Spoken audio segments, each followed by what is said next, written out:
the last 25 minutes or so, I'm going to go through the test, the topics, question by questions, and from your note, page by page.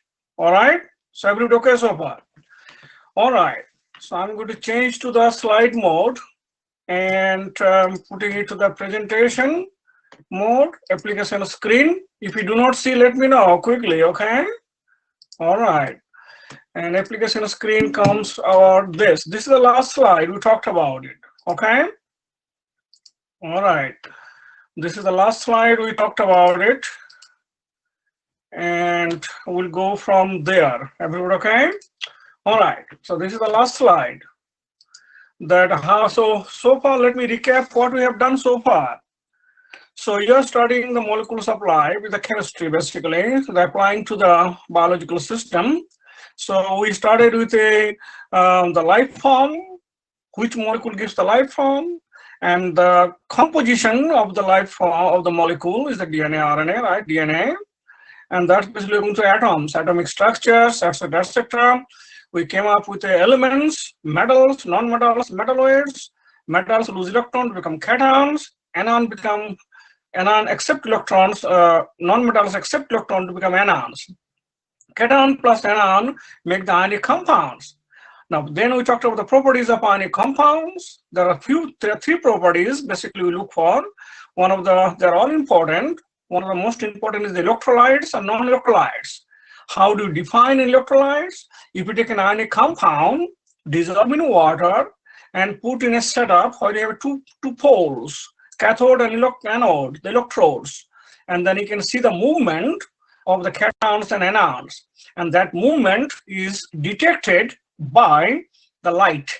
So if you have the solvent alone, there's no light because solvent doesn't have the cations and anions, right? Now, if you have a solvent containing an insoluble that doesn't dissociate at all into cations and anions, that will not give the light either. Only the electrolyte, soluble electrolyte, that will dissociate into cations and anions. So cation will move to the negative pole, anion will move to the positive pole. Because of this, you can see the glow. And the intensity of the light will tell us whether it is strong electrolyte or weak electrolyte. All right, so but percentage of dissociation could be measured by some other means. This is the qualitative measurement. So now, what are the applications of these electrolytes? How do you apply those? What do you want to do this? It's not for the fun. So that means that takes us to the typical concentrations of electrolytes in blood plasma. Please write it down each and every line. This is very important for the test. All right. So typical concentrations of electrolytes in blood plasma. Cations, we have a sodium, potassium, sodium on, potassium on, magnesium on, calcium on. These are the respective concentrations. You do not have to remember the concentrations, but you must know the cations like a sodium plus, potassium plus, magnesium 2 plus, calcium 2 plus. These are respective concentrations. All right. Anions, the counterpart of the cations, is Cl minus, is 110 millimolar per liter. Bicarbonate is in the blood, 30 millimoles per, about 24 to 30 millimoles per liter. HPO4 2 minus, and that's a 4 millimolar. And this is not an ion. The other one is not an ion. Let me put the here. This is not an ion. This is the molecule. This is a protein. Proteins are not anions, but could be anion and cation as well. So that is not most important. Importance are the Na plus, K plus, magnesium plus, calcium plus, Cl minus, HCO3 minus, HPO4 2 minus. These cations and anions are present in our blood plasma, and we need them every daily basis. And the hormone that controls is called mineralocorticoid. I'll come back within a minute. And so now, these are the minerals that we must have in our blood, right? So let's say when a patient comes to the ER, and the first line of defense is to give the IV. IV is just a saline solution. Saline solution is a sodium chloride solution. So what are the IV injections usually given to the patients? These are follows. So electrolyte concentrations in intravenous replacement solutions. Saline solution has 0.89%. Could you go back for a second? Okay. All right, let me know when you're done, okay? All right. Once again, the concentrations are not that important, but you don't have to remember for the time being. But you should know that these ions are present in our blood plasma, and very, very important. If we don't have those, we'll be in big trouble, right? So is the anions as well. Shall I go on? All right. So these are the solutions are in this IV intravenous replacement solutions. The first line of defense when the patient comes to the ER, then basically always immediately what you do, you make as you know that you punch a hole, you put a needle in the hand, right? And then just hang on the IV solution, the sodium chloride solution, the saline solution. That has 0.89% sodium chloride, 0.9589% sodium chloride. Why it is so? Why it is not 1%, 1.5%, etc., etc.? I'll explain to you within a few minutes. So 0.89% saline solution. Saline is a sodium chloride, NaCl. Everybody knows, right? It's NaCl, just a sodium chloride solution. Nothing else is there. That's the first line of defense. That's a fluid loss.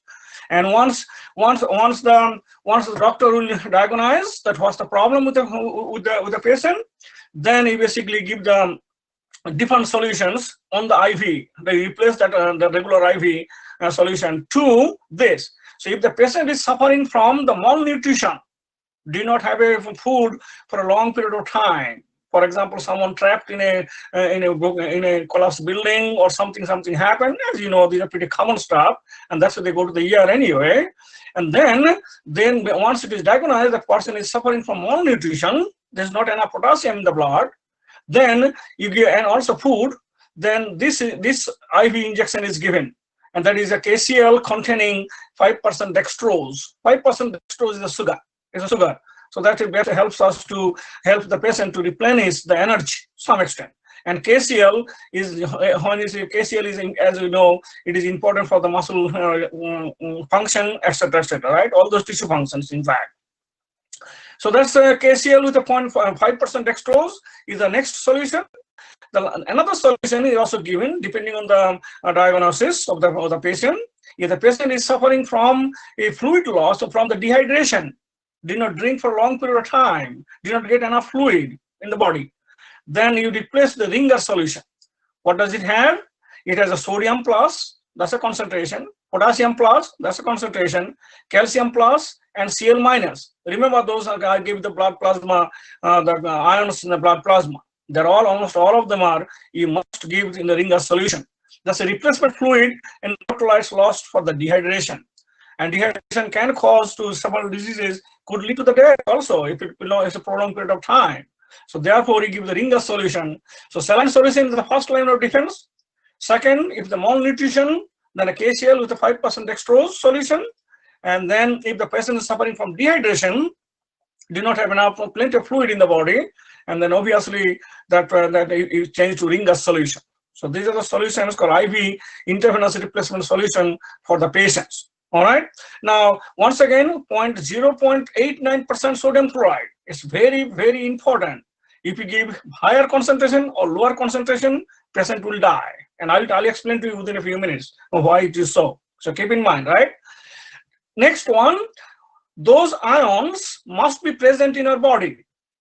Therefore, that must have some control system. And the control system is mineral corticoid. Mineral corticoid, a hormone that controls the homeostasis in the concentration, the balance of the ions in and out.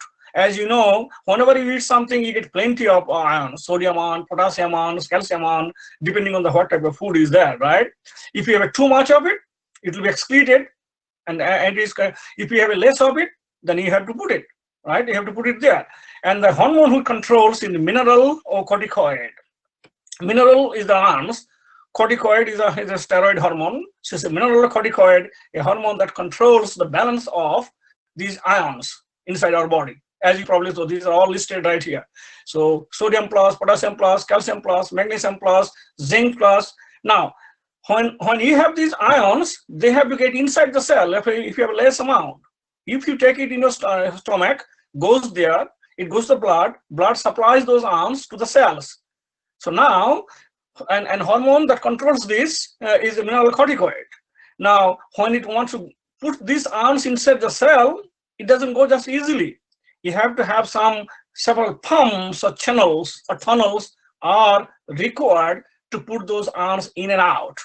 And one such pump, which is a mother of all pumps, in fact, all channels and tunnels, is called sodium-potassium pump. Sodium-potassium pump. How many of you heard the sodium-potassium pump? So Na plus and K plus, Na plus, K plus pump, sodium-potassium pump. Sodium-potassium pump is present in all tissues, and the function of the sodium-potassium pump is not only important for our muscle movement or any kind of activities that we do, it is also important for the transport of other ions like calcium ion, magnesium ion, zinc ion, etc., etc. Those pumps or channels or tunnels also operate with the help of sodium-potassium pump. How many of you heard the sodium-potassium pump? Can you tell me? Did anyone hear about it? Does anyone know what is a sodium-potassium pump? Yeah? Sodium-potassium pump present in all tissues that we have are all tissues. So sodium-potassium pump is present in all tissues, remember. And it not only operates for its own, all tissues. It is also required for its function is required for the other channels and tunnels to operate to have a homeostasis of the ions in our body. And they are very important. If we have less of it, more of it, and then we are in big trouble. Of course, our system is designed to have the balanced regulation, and that is operated by the hormone called mineralocorticoid.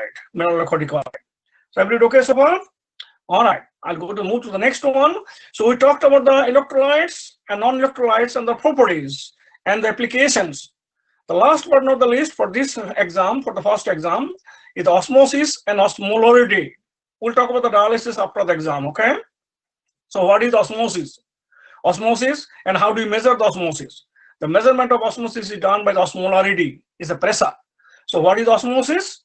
Here's the definition. So definition of osmosis: the movement of solvent particles through a semi-permeable membrane from a region of lowest solute concentration, higher solvent concentration, to a region of higher solute concentration, the lowest solvent concentration. Remember the solution. A solution is a combination of solute, soluble ionic compound, plus the solvent. That's a major compound, just like water, saline solution.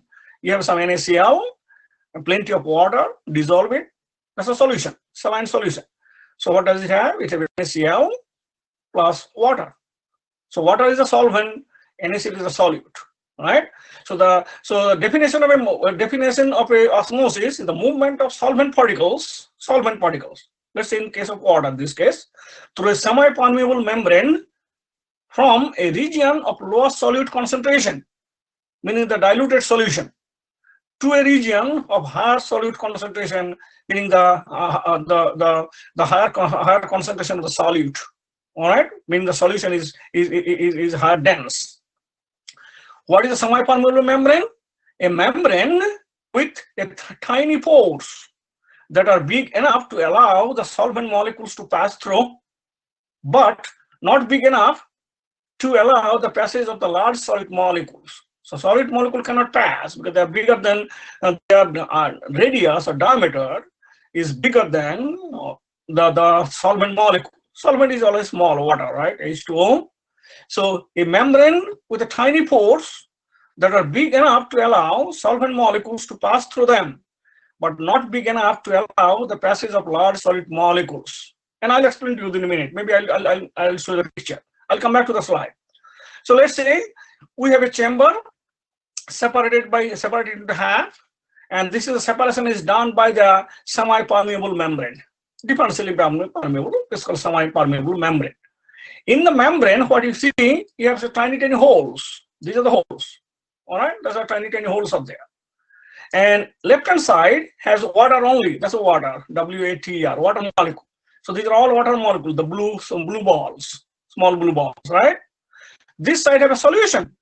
As you remember, solution is the combination of solvent plus solute. Solvent, water, solute, whatever you add there. Let's say this is the sugar. the table sugar. You take some table sugar, add with water, and put it this side. Or sodium chloride, saline solution, has a sodium chloride. Whatever it is, whatever the solid that you add, it has to be soluble, of course, in water. Now, if you look at the pore size, this pore size can allow only water molecule to go in and out. It can go in, it can get out from the solution side, from the solvent side. So they can move. But solvent, the solute, sugar or Na or sodium chloride, Na plus Cl minus, K plus Cl minus, or whatever the ions that you have or molecules you have, it is bigger than water molecule. It cannot pass it through the holes. So they are stuck this side. So therefore, the concentration of the solute is much, much higher in this side, and this side is significantly less, almost nothing here. So if it is so what is osmosis then? Osmosis is the phenomenon where solvent particles, the solvent particles will move to the solution side to make this solution diluted. More and more solvent is coming, so they are thinking you can dilute it. Of course, you cannot dilute completely because it is there. As it is diluting, the water molecules are passing from left to the right. So the water level right now is uniform. This will decrease and this side will increase. That's called osmosis, and you can see that from here. So that's the osmosis. So you had initially in a uniform level, and now that level is decreased because water molecules are moving from solvent side to the solution side in order to dilute the solution or make these solutes lesser and lesser. As they are doing it, this level of going up, this level is going down. So there is a pressure generated. Left side has a higher pressure, right side has a lower pressure, right? Now, if you put some pressure on the right hand side, make it uniform layer again, that is called osmotic pressure. So the pressure generated due to osmosis is the osmotic pressure, or the pressure created by the water moving across the membrane due to osmosis. So basically, osmotic pressure is the pressure to stop the osmosis. Osmosis is the causing this one, right? Solvent are moving to the right hand side, but once you have once you apply the pressure, it's artificial pressure you have to apply, then you can make it uniform, and that's osmotic pressure. How do you measure the osmotic pressure? By the osmolarity. So let me go back to the slide again. So once again, you know the definition of osmosis, how it works. You know the semi-permeable membrane. What's the function of the semi-permeable membrane? You also know the osmotic pressure. The pressure necessary to prevent osmosis. That's the pressure. And pressure is generating due to the movement of the solvent from the solvent side to the solution side. That pressure could be stopped by applying an artificial pressure, and that's osmotic pressure. How to determine the osmotic pressure? How much is the other side or generating? That is called osmolarity, and it's measured in terms of the osmole. What is osmolarity? The osmolarity is the molarity of the solution. We'll come back to that. What is the molarity? Molarity of the solution multiplied by the number of particles produced by each formula unit of the solute. So molarity multiplied by the number of particles coming from the solute. Number of particles coming from the solute. And I'll give you an example to explain what it's all about. Now tell me, do you have any question about osmosis? Osmosis, permeable membrane, what is osmotic pressure, and osmole or osmolarity is the measurement of the osmotic pressure in terms of osmole. Shall I move on? Okay, so this is so that's basically how to calculate the osmolarity or in osmole. Osmole is the unit. So let's take an example. Remember, our first line of defense to the patient is to give the IV saline solution, and that has a 0.89% sodium chloride solution. So how much is osmole is that? What is the pressure generated from these ions? So 0.89% saline solution equals 0.89 grams of NaCl dissolved in 100 ml. That's a percentage, right? Multiplied by 10 both sides, you get 8.9 grams of sodium chloride in 1 liter of water. 1000 ml is 1 liter, right? Everybody okay? So we have a 1 liter, we have some sodium, 8.9 grams of sodium chloride in 1 liter of water. 1 liter of water.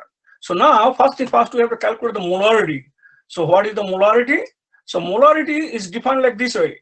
So molarity, all right. So molarity of the solution equals molarity of the solution. So that's the molarity. Molarity equals number of moles of the solute, of course, right? Number of moles. Hey, I do have a question real quick. When you said to multiply 0.89 with 10, where did you get that 10 from? Oh, just hang in there. Let me go slowly, one at a time. One at a time. I think you're going way fast. Let me explain. Go one at a time. Okay, it's okay. It's all right. So what is the molarity? So molarity equal number of moles of solute. In this case, sodium chloride. So number of moles of solute per liter of solvent. Number of moles. So number of moles of solute. Now, how do you calculate the moles? Moles, so number of moles of solute per liter. That's a molarity. That's what we need, right? To calculate the molarity multiplied by the number of particles. And how do you get the moles? So moles equal moles of any solute, number of moles equal given weight of the solute, given weight of the solute, weight divided by MW. What's the MW? Is a molecular weight. So given weight of the solute divided by molecular weight. Given weight is 8.9 grams. 8.9 grams, right? Per liter. 1 liter of water, 1 liter of saline solution has 8.9 grams of NaCl. So 8.9 grams given weight divided by molecular weight of sodium chloride. What's the molecular weight again? Just a minute. What's the molecular weight? The molecular weight is so NaCl, right? NaCl has 1 Na, so 1 times the atomic weight of sodium. And if you look at the periodic table, you must have it with you. 23 plus 1 chlorine. 1 times, look at the periodic table, atomic weight of chlorine is 35.45. So add it up. It's grams, in terms of grams, of course. So add it up, and that's basically come up with 58.45. So given weight 8.9 grams divided by 58.45 grams, that gives you number of moles is 0.15. That's the number of moles of sodium chloride in 0.89% of a saline solution. Then molarity. What's the molarity? Molarity of NaCl equal number of moles 0.15 in 1 liter of water. That's basically we have, and that says 0.15 M. M stands for moles. Sorry, M stands for moles. What's my cursor again? In terms of moles. All right. So we got the molarity. Now the osmol. What is the osmolarity of the saline solution? Is molarity. That's a 0.15 times number of particles in NaCl. So number of particles is as follows. When take the sodium chloride, dissolve in water, it is split into Na plus and Cl minus. Number of particles, that doesn't mean number of particles, means the total number of cations and anions. You have 1 sodium, 1 Cl minus, 1 Na plus, 1 Cl minus 1. So 1 plus 1, 2. That's the number of particles you calculate. So you look at the formula weight, you dissolve in water and see how many cations and anions altogether come up. For example, let me give you this. So tell me Na2SO4, sodium sulfate. How many particles are there? Who can tell me? If you put in water H2O, in H2O, how many particles do you get? What's the total number of particles? Yes? So you have a sodium sulfate, Na2SO4, add water. How many particles will you get? Number of particles? 7. How many? 7. Nope. Getting closer. Tell me. 3. Yeah. How do you know 3? So 2 Na plus aqua. I'm not writing the aqua. Plus sulfate. Remember, the sulfate is a unit. It doesn't dissociate. I cannot calculate those ions. And sulfate is 2 minus. It stays as it is. So you have a 2 sodium and 1 sulfate. So 2 plus 1, 3. Very good. Excellent. Now tell me how many particles right here. AlCl3. How many particles here? What's the number of particles in aluminum chloride solution? 4. Yes. Yes, absolutely right. So Al3 plus, that's right, excellent. Al3 plus 3 Cl minus. 3, that's the basically is made of, right? Remember how you made this one? So Al3 plus 3 Cl minus. So 1 plus 3, 4. Absolutely right. Absolutely right. So you can know how to calculate the number of particles. Everybody okay? Now let me do one more here. And let's see, I move on to the next. So ammonium NH4 whole 3 PO4. Tell me how many particles up there. I'm not going to write the dissociation. How many particles up there?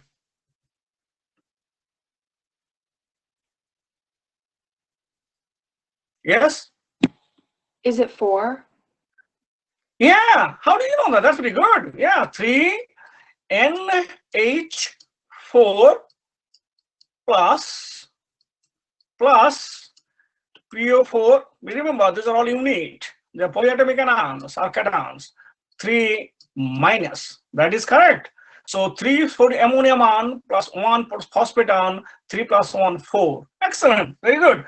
And you also know how to calculate the moles, the molarity per liter. Amount moles per liter is the molarity. And how do you calculate the number of moles? Given weight divided by molecular weight. So by doing so, you can calculate the osmole of a particular solution. Now, let's get back to why the 0.89% is important. Because the osmole came up is 0.30 osmole. And our blood plasma inside the blood cells, inside our cells, osmole is exactly 0.30. So when you are giving the IV, it's going to the bloodstream, right? All the red blood cells are floating around. So that's outside the pressure and inside the blood cell pressure and inside the blood cell must be equal. If not, they will die. Something will happen to that. And so that's the next slide. So the fates, the osmotic pressure and the fates of the red blood cells. So when you have the, yes. From the last slide, and it's a simple question. Where do you get the 2 from in front of the Na? Is it the charge? Which 2 plus again? The sodium chloride? No, when you put 2 Na as 2 as the molecule. Correct. So 2 Na, which is a number. It's a number. How many sodium ions are there? How many? Not the plus. The number. Number of cation is 2 and number of anion is 1. So 1 plus 2, 3. Okay, thank you. Yeah. And one more question. I'm still confused on the last one that you just did with the Na4 and the parentheses 3, then PO4. Mhm. I'm still kind of confused on how you figured that out. What do you mean? What is the formula? How do you figure out the formula or the number of particles? The number of particles. So you remember the ammonium ion. The ammonium ion is NH4 plus, right? Yes? That's the whole unit. Yeah, So one unit, and you have 3 of them. So 3 ammonium ion plus phosphate is also a unit, and it is 1. It's coming 1. So 3 plus 1 is 4. 3 plus 1 is 4. Yes. alrighty, thank you. You're welcome. Now let's see what happened to the blood cells. Once you give the IV, remember the IV you talked about it, and once they're going to the bloodstream, the blood serum, flowing through, and RBCs are flowing through that.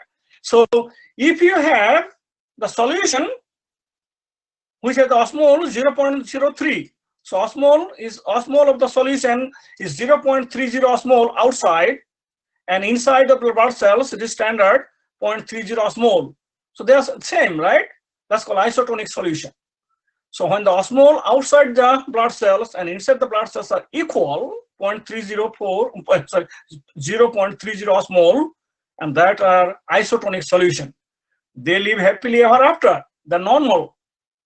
If you have let's say 0.1 osmol outside, 1 osmol, so it's lower.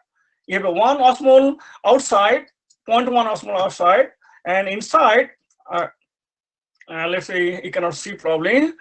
Let me see, can I get the different color of the pen? I'll try, okay? Give me 1 second. All right, the color of the pen, let's put a blue color maybe. So let's say, so this inside is 0.30. So 0.30 is inside, and outside is 0.30 is inside the blood cell, and outside is 0.1 osmol. So tell me what will happen. The water, remember it's a highly concentrated solution, so water will rush it through. So water will get inside. And as it gets inside, what will happen to the blood cells? It will swell. It will get bigger and bigger and bigger, and ultimately it will bust it open. And that is called hemolysis. Hemolysis. HEMOLYSIS. Hemolysis. So hemolysis is the busting or lysis of the blood cells, RBC, red blood cells. If they happen opposite, let's say this side we have a 0.4 osmol. 0.4 osmol inside, outside. So 0.4 osmol, and inside, as you know, it is standard value, 0.30 osmol. So 0.4 osmol outside, 0.30 osmol inside. So the water will rush out, will get out from the cells, try to dilute it, right? As the water is getting out, now cells will sink. It will squeeze in with pancake, not pancake, but definitely expression, right? It will squeeze in, and as it squeeze in, that is called crenation, and cells will die. So either way, if the osmol is not appropriate, it has to be same osmol than outside and inside. Only then and then they'll be happy. That is called isotonic solution. Hypotonic solutions, when outside is less, inside is more. That's a hypotonic solution. When outside is more, inside is less, it's called hypertonic solution.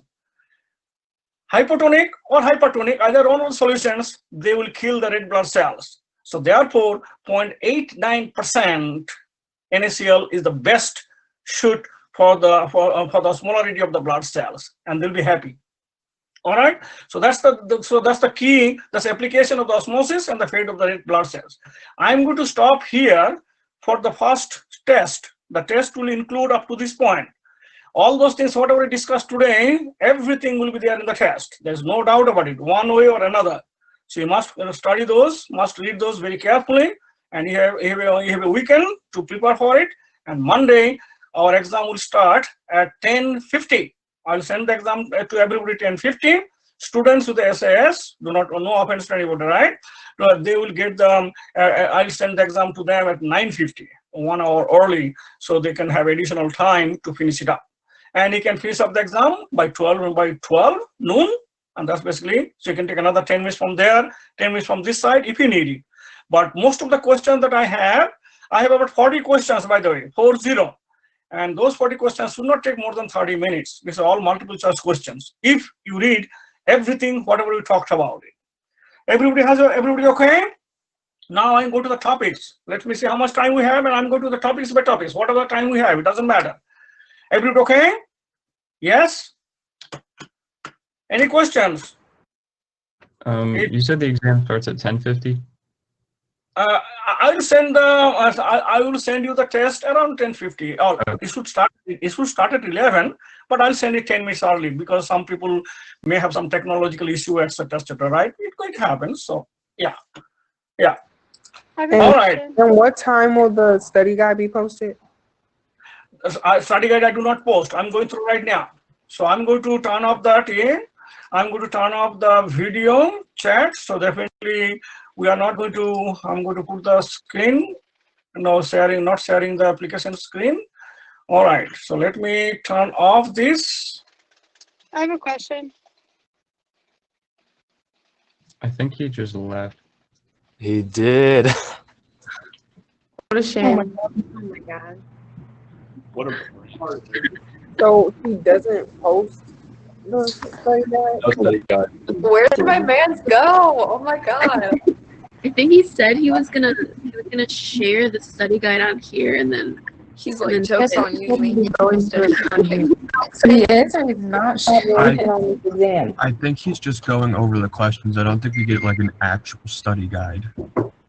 Because my friend him the other day, and he said that he doesn't like give us a study guide. He's just going over questions now. Yeah. So, like, we ask stuff the in questions, class. or is he literally just telling us what's on the test? I You think he can cover anything. If he Because ever goes back.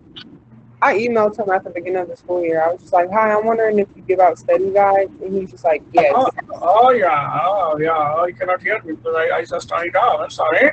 All right. Can you hear me now? Yes. Yes. Okay. Can you see my screen? No. No. No. we just see your face. We see the base. Okay. All right. So I'm opening the test basically, in fact. All right. So I'm going to go through the topics by topics. So please open your notes. Start from the beginning. And that includes how do you define a life form?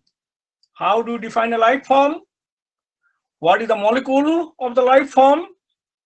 Molecule alone, only one molecule. And what is the, who discovered that molecule of life? All those questions will be there. What are the differences between the RNA and DNA? Remember, DNA is the molecule of life. Everybody okay, right? Yes or no? And who discovered the molecule of life, by the way? Can someone tell me? Who discovered the molecule of life? Craig Venter. Thank you very much. All right. And you know the experiment, what he did. That should be the test, definitely. And what are the difference between the RNA and DNA? What's the difference between RNA and DNA? Doesn't RNA have uracil instead of thymine? That is one of the differences. Very good. Yes, absolutely right. RNA has one strand where has two. Oh, that's a structural. I should rephrase the question. Chemical difference. What's the chemical difference? Doesn't DNA have deoxyribose and RNA is ribose? Absolutely right. Very good. Those are the two differences. Very good. Very good. Excellent. Now, then once we're done with that, that's basically our rationale why you are studying this. Then we're going to the elements, the periodic table. What can you learn from the periodic table? You can learn many things, right? You can learn the symbol, atomic weight, atomic number, number of electrons, and you can learn almost everything. And which group, whether it be cations or anions, how many electrons in the outer shell, you can know all of those things. And periodic table elements are arranged in the periodic table based on the atomic number of protons. Protons, electrons, and neutrons are the three different particles. Protons and neutrons are the nucleus, the positively charged particles. Electrons are spinning outside the extranuclear space. And due to the positive charge and negative charge attraction, electrons are held together on the outside the atom by the protons, by the nucleus. And outside the nucleus, the extranuclear space has several energy layers, right? We call energy levels. And total number of electrons can hold a particular energy levels equals. Who can tell me what the maximum number of electrons can put in a particular cell? Does anyone know what's the formula? So total number of electrons in a particular shell. Is it the 2n to the second power? Square. Yes, 2n square, where n is the number of shell.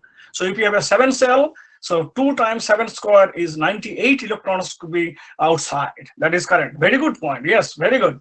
All right. So those are them, and those cells 1, 2, 3, 4, 5 cells could be divided into subcells. Subcells are S, P, D, F, and G. What are the total number of electrons can hold? Maximum number of electrons can hold? S, P, D, F, G. Yes? Total number of electrons in the subcells? S can hold 2, P can hold 6, D can hold 10, F can hold 14, and G can hold 18. That is correct. Absolutely right. And all of those P, F, P, D, F, and G, they have orbitals. And each orbital can hold 2 electrons. Why? Why only 2 electrons? Because of spin pairing? Spin pairing. That's right. So one is spinning in a clockwise, one is a counterclockwise. North pole, south pole, north pole, two tiny magnets. Now they can stay together. That is absolutely right. Now we also talked about the elements, major and minor elements present in our body.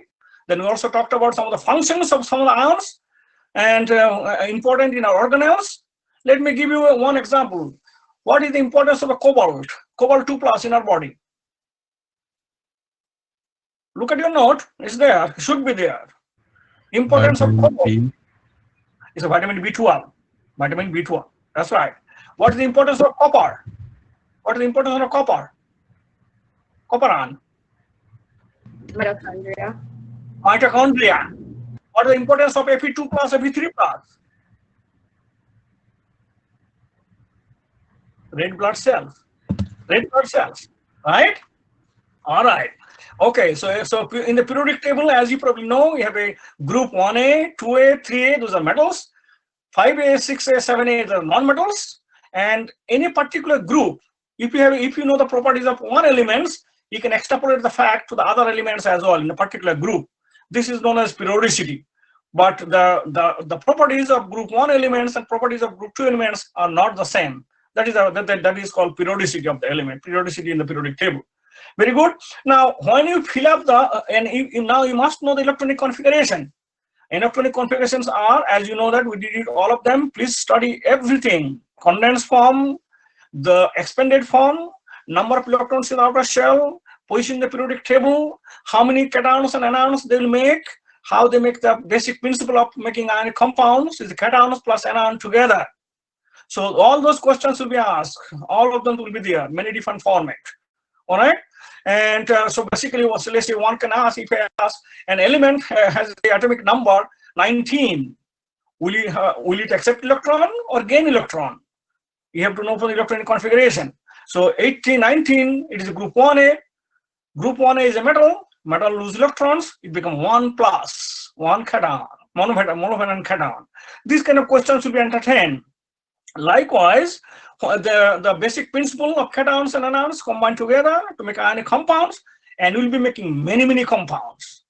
As you remember, we talked about many of them, right? Group 1A to 7A, group 1A to 6A, group 1A to 5A, then group 2, 7A, 6A, 5A, group 3, 6A, 7A, 7A, 6A, 5A. All those molecular the atomic ionic compounds you can make, all of them will be there.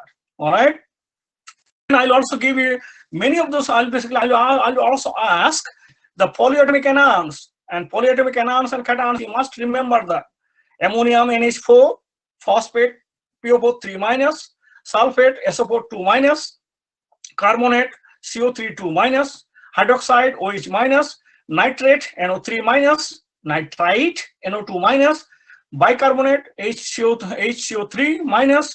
You should know all of them. I told you that, so that I give you the list, and I underline those which are the one you must know for the test. Of course, you know for other things too.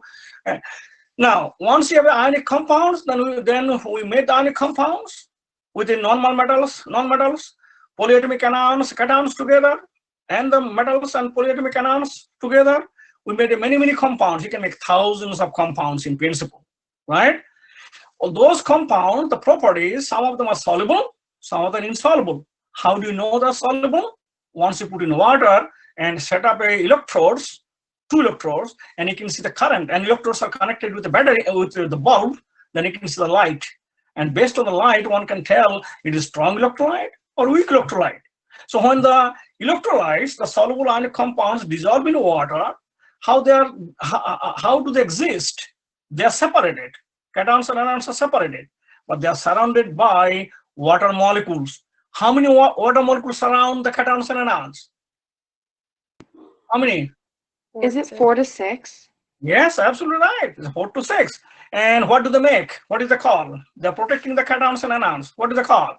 Hydration. Hydration shell. Absolutely. Why the water? Why do they make the hydration cell? Because oxygen is more equally dispersed. Yes, oxygen is more electronegative in water, so it is a delta minus charge. Delta minus and positive charge attract, they can stay together. So they're basically covering the cation. Likewise, since water has a hydrogen is delta positive because of the two dipole, then H plus delta plus is directed to the anion. So that's why they're making the hydrogen shell. Yes, very good. And oxygen has electronegativity 3.5, hydrogen is 2.1. Electronegativity is the electron affinity, attraction of an electron, and that's how basically they make cation, they make a hydrogen shell. Now, what are the electrolytes present in blood plasma? I just gave it to you a few minutes ago, and you must know them all. If I give you a list of anions and cations along with lead 2 plus, lead Pb2 plus, do you think lead 2 plus we have in our blood or in our system? Do you think we can have lead 2 plus in our blood? No. No, it's very poisonous, very toxic. So is the cadmium, so is the mercury, so is some other heavy metals. It cannot be in our blood. That's right. Then we also talked about the saline solution, application of the electrolytes, that is the osmolarity and osmol, and why the 0.89% sodium chloride is so appropriate for our for the IV solution, because 0.89% sodium chloride solution has 0.30 osmol, and blood cells also have a 30 osmol, 0.30 osmol. They're isotonic solution. If there's a hypertonic or hypertonic solutions, blood cells will die either hemolysis or crenation. All right, so that's basically those will be there. And what type of solutions is given to the patients when it comes to the ER? The Ringer solutions, KCl with a 5% dextrose, 0.89% sodium chloride, etc., etc. I'll give you the condition. Let's say, for example, a patient is suffering from dehydration. Which type of solution should be given to the patients as an IV? Tell me which solution should be given. Does anyone know? I just told you a few minutes ago. Ringer. Is it the dehydration? Yeah, the Ringer. Ringer solution. Very good, excellent. All right. Then also we talked about the homeostasis of the ions, cations and anions, and which hormone controls the homeostasis of the cations and anions? Which hormone controls the cations and homeostasis of the cations and anions in our body? Mineralocorticoids? Yeah, absolutely right. Mineralocorticoids, absolutely right. Right, and then we also talked about the how many divalent diatomic elements do you have in nature? How many diatomic elements do you know? 7. Yeah, what are they? Hydrogen, oxygen, fluorine, Nitrogen. Then you got only 3. I need another 4. Yeah. Hydrogen, nitrogen, oxygen, then Fluorine, fluorine, chlorine, bromine, bromine, yeah, 2, yeah, and iodine. Yeah, iodine. That's right. Very good. And also you should know, and we talked about in detail, how to calculate the atomic weight of an element. How do you do that? I'll give you the percentage of the isotope, 1, 2, 3, 4. I'll give the atomic masses of individual isotopes.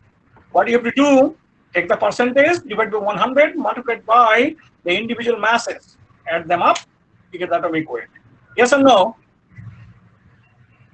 All right. So that's basically so we have 100 points question, total number of questions 40, 100 points total, and 10 points bonus, just a bonus as it is. All right. Some of the questions are simple, 2 points, little bit harder, 3 points, little harder, 4 points, mathematical, conceptual, hardest you can say 5 points. I have only very few 5 points questions, 1 or 2 at the most, but most of them are ranging from 2 to 4. All right, so that's basically the first test. That is the first test that we have. Yes, Paige, what's up? What's the question? Do we need to have our test turned in at?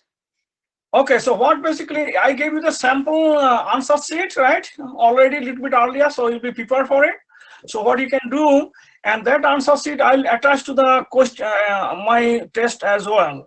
So my test will have a first few pages, then the last page before the last page, I'll have the answer sheet, and you know what to do with answer sheet. You write down your name, proctor signature, proctor photocopy, you put it there. Then you answer question number 1, A, question number 2, B, C, and something like that. And the last page will have a periodic table, which you already have, but I'll send it to you. Once you're done with the test, all those questions are answered, then you take a photograph after getting the signature from proctor, and then send it to me via email. Send it to via email. I will grade it, and then once I grade it, I'll post the grading, and I'll also put my answers, so you can verify with your answers and my answers and what you missed. And question test will be there anyway. All right, so that's a format. Any other questions? Any other questions? So do you just want us to like print out the answer sheet template and then email it to you? You can have your own answer sheet, or I will supply it. So what you need to do, you need to print it out, or you can make your own. Take a blank piece of paper, write down the whatever you have, the format that I gave you, your name, proctor signature, proctor photocopy under those answer sheet, and answer, write down question 1, 2, 3, 4, 5. You can do it on, yeah, or you can use mine. You can use mine that I will send it to you, but you have to take you have to print it out probably. That's the only thing that you have to do.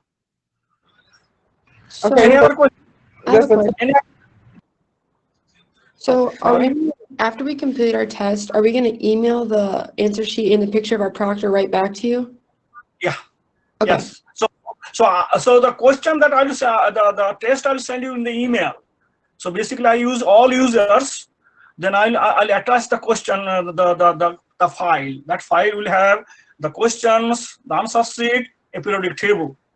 You work appropriately once you get it there, and then you can print out that paper, only that paper, only that answer sheet paper, print it out, and then take a photograph, and then send it to me. Return my email as a reply. Yes. So we are or aren't allowed to use a periodic table? Oh yeah, absolutely. Without periodic table, how can you remember all those things? Oh yeah, absolutely. Because I remember you said we had to know 1 through 30. Do not. Those are things that you have to know the electronic configurations. Oh, okay. But I will give the periodic table so you can understand, digest. You can write many answers from there. Oh yeah, sure. Okay. And do we have to email you the test by 11:50 or by 12? Come on, we are all human beings. Sure, plus minus 10 minutes is not a big deal. Once you're done, finish it. Once you're done, just send it to me. That's all. Okay. Okay. And do we have to send a picture of our proctor or just like their signature on the paper? A signature and the picture, ID, who the name will be there. So sort of a ID that I can identify. And this is the first time. Since it is the first time, I'll keep that signature and the ID in my record for all of you, such that for the next time onwards, test number 2, 3, 4, 5, you don't have to do that. Only the signature will be fine, so that I can verify. It is, yes. So do I put like their picture ID in the picture? Yeah, please. Okay. Yeah, please. Yeah, please. So this is the, I cannot see you. I can see me, but as all of you, so many of them, and therefore we have to have some sort of mechanism to get the integrity of the test. Huh? Okay. Yeah. Any other questions? Sophia, let's see. Sophia, raise the hand. Yes, Sophia. Hi. There. So I know me and my roommate both won't have proctors because we're both in this class at the same time. So do you just want us to get on Blackboard? Yeah, we both are in the same class at the same exact time, so we won't be able to proctor each other. So do you want us to get on Blackboard like this when we're taking the test?